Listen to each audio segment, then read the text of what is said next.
দুই নম্বর যেটা আমি বলবই সেটা হলো টাকনুর নিচে কাপড় পরা, এই স্বভাবটা বিদায় করা যায় না? হ্যাঁ, মুসবিরুল ইজার, জি জি জি জি। হাদিসটা কি জানা নাই? কেন আপনারা এটা করেন কেন? দুইটা বাহ্যিক সুন্নাত দেখলেই চেনা যায়। একটা দাড়ি লম্বা থাকবে, টাকনোর উপরে কাপড় থাকবে, আপনাকে দেখলেই চেনা যাবে। আলহামদুলিল্লাহ, আজকে একজন ছাত্রকে দেখলাম বিশ্ববিদ্যালয়ের, আমাকে দেখেনি কিন্তু আমি ওকে দেখছি, ও বিশ্ববিদ্যালয় থেকে আসছে। আলহামদুলিল্লাহ, মুখে কত সুন্দর দাড়ি আর টাকনোর উপরে প্যান্ট। ছেলেটা বিশ্ববিদ্যালয় থেকে আসছে, আমাকে দেখেনি কিন্তু আমি ঠিকই তাকে দেখলাম। অথচ আজকে বিশ্ববিদ্যালয়ের ছেলে হলে দাড়িটা কি থাকবে? চাঁচা থাকবে, টাকনোর নিচে প্যান্ট থাকবে। ছেলেটা এইভাবে আসছে, দেখে এত খুশি হলাম। মাঝে মাঝে কিছু কিছু তরুণ, ময়মনসিংহ বিশ্ববিদ্যালয়ের এক ছেলে, কৃষি বিশ্ববিদ্যালয়ের এক ছেলে, কি চমৎকার তার চেহারা, দাড়িগুলো উঠেছে, ওইভাবে রেখে দিছে, টাকনোর উপরে কাপড়। আমি বললাম, তোমাকে জেএমবি বলে না? তো বলছেন না, ওই দিন তো এখন আর নাই। একজন বিসিএস ক্যাডার হয়ে গেছে আলহামদুলিল্লাহ, জীবনেও দাড়ি চাচানি। ওই তরুণকে স্বাগত জানাই। বলছে যে আপনি জানেন ও বিসিএস মনে হয় 7 নম্বর রেজাল্ট হয়েছে, সিরিয়াল হয়েছে বাংলাদেশে কত নম্বর? 7 নম্বর।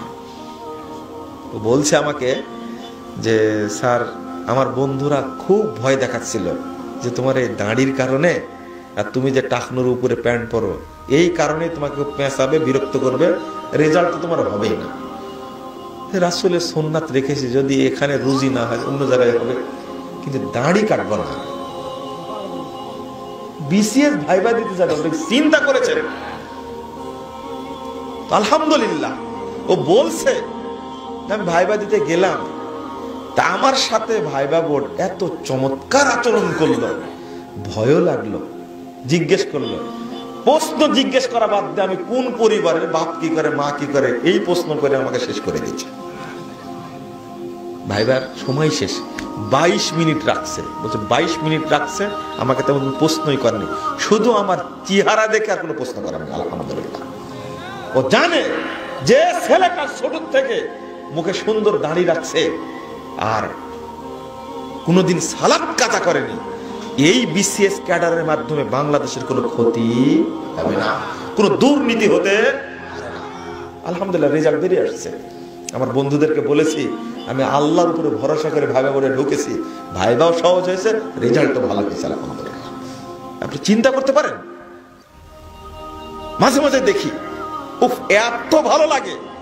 চিটাগং বিশ্ববিদ্যালয়ের এক ছেলে, ঢাকা বিশ্ববিদ্যালয়ের এক ছেলে, এবার 10টা কি 12টা ছেলে চান্স পেয়েছে মেডিকেলে, একটা ছেলে জীবনে দাঁড়িয়ে কাটেনি। এরকম তরুণ তৈরি হচ্ছে তো এখন। এই জন্য ইমাম শাফি একটা কথা বলে গেছেন।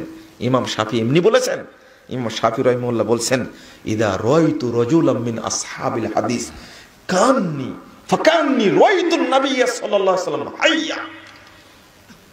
আমি যখন কোনো আহলে হাদিস ব্যক্তিকে দেখি, তখন স্বয়ং যেন মুহাম্মদ সাল্লাল্লাহু আলাইহি ওয়াসাল্লামকে জীবিত অবস্থায় দেখি। আপনাকে দেখে মনে হয়, আপনাকে দেখে মনে হয় দাড়িটা এমন করে ছোট করেছেন, করতে করতে করতে করতে আর কাটা যায় না, তখন ওই পর্যন্ত রেখে দিচ্ছে। বউ ভালোবাসেন,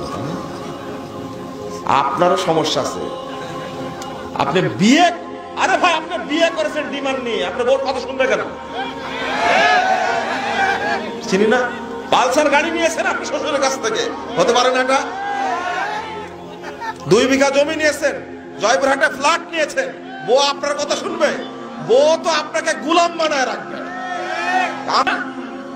আপনার বউ শুনে না কেন?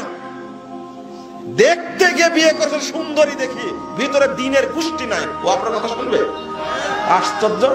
আরে যদি মা যদি হাজেরা হয় আর বাপ যদি ইব্রাহিম হয়, ইসমাইলের মতো সন্তান হবে, এতে কোনো সন্দেহ নেই। কি বুঝাতে চান? আর যদি আপনি ঠিক থাকেন, এই অভিযোগ করার সুযোগই পাবেন না। বউকে আগেই বলবেন যে তোমার এই বাড়িতে ভাত হবে না, তুমি চলে যাও। ওই সাহস আছে কি?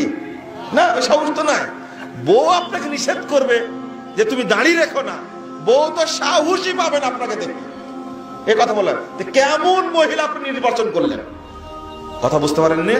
আল্লাহ নবী বলতেন ফাসফার বিজাতিদ দ্বীন, চারটা জিনিস দেখে বিয়ে করা হয়, কিন্তু চারটা জিনিস দেখতে বলেননি। আল্লাহ নবী বলেছেন কি, তোমরা দিনটাকে প্রাধান্য দেন। আপনাকে দুনিয়া প্রাধান্য দিয়েছেন, এমন মেয়েকে বিয়ে করেছেন ও ঢাকা বিশ্ববিদ্যালয়ে আইনে মাস্টার্স করা, ইংরেজিতে মাস্টার্স করা, ওর মাথার চুল আগেও কাটা পিছনেও কাটা, আঙ্গুলের নখগুলো কুকুরের মতো বিড়ালের মতো বড় হয়ে আছে, ও জীবনেও কাটেনি। ও বিশ্ববিদ্যালয়ে পড়াশোনা করেছে, ও পড়েছে হাফ প্যান্ট পরেছে, কোনোদিন বুরকা তো দূরের কথা উড়না পরেনি।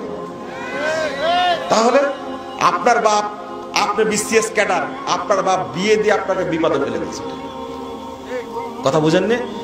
আগে বিয়ে করার সময় মেয়েটা ভালো করে চয়েস করা হতে পারে দুই একটা, কিন্তু সব মহিলা এরকম হবে? আর এখন আলহামদুলিল্লাহ দিনদার মহিলা অনেক আছে। কত শর্ত দিচ্ছে জানেন? আমাকে বলছে যে আপনি যে ছেলেটার কথা বলেছেন, আমি দেখলাম যে ছেলেটা দাঁড়ি ছাঁটে, আমি ওর সাথে বিয়ে করবো না। মেয়ে বলছে যে দাঁড়ি ছাঁটে আমি বিয়ে করবো না। ওর একটা উত্তর একটা দিয়েছে, দাঁড়ি যারা চাঁচে আর যারা দাঁড়ি ছাঁটে, তাদের চেয়ে দাঁড়ি ছাঁটা লোক বেশি দুষ্ট। দাঁড়ি চাঁচে যারা, তারা বেশি অত খারাপ না। আমি যে বলে কি মহিলা, তোমার বিয়ে দেওয়া খুব মুশকিল। না হোক বিয়ে, যেহেতু আল্লাহ আমাকে সৃষ্টি করেছেন, বিয়ে যদি কপালে লেখা থাকে তাহলে ভালো ছেলেকে আমি বিয়ে করব। এগুলো কি হলো এবার দেখেন, যে অপমান হতে কে বাদ থাকলো? আর তা আপনারা অন্তত রাসূলের সুন্নাতের প্রতি মূল্যায়ন করে, সম্মান করে এই সমস্ত বদ অভ্যাস ত্যাগ করা যায় না? টাঙ্গাইলে গিয়ে বললাম, টাঙ্গাইলে গিয়ে বক্তব্য কোনো উপকার হয় না। টাঙ্গাইলে গিয়ে দেখছে একটা 70 বছর মতো বুড়া খুব ফ্যাশন করে আমাদের খাবার দিতে আসছে, টাকনুর নিচে প্যান্ট, মানে লুঙ্গিটা খুব দামি। আমি বললাম যে মুরব্বী, এত ভদ্র কখন হলে? লুঙ্গিটা একটু টাকনুর উপরে তোলা যায় না? ও নেমে গেছে। না, নামেনি, এটা আপনার স্বভাব, ভদ্রতা একটা। আপনি কত ভদ্র, বাড়িতে লুঙ্গিটা পরেন তাও ছেঁচড়া যায় একেবারে।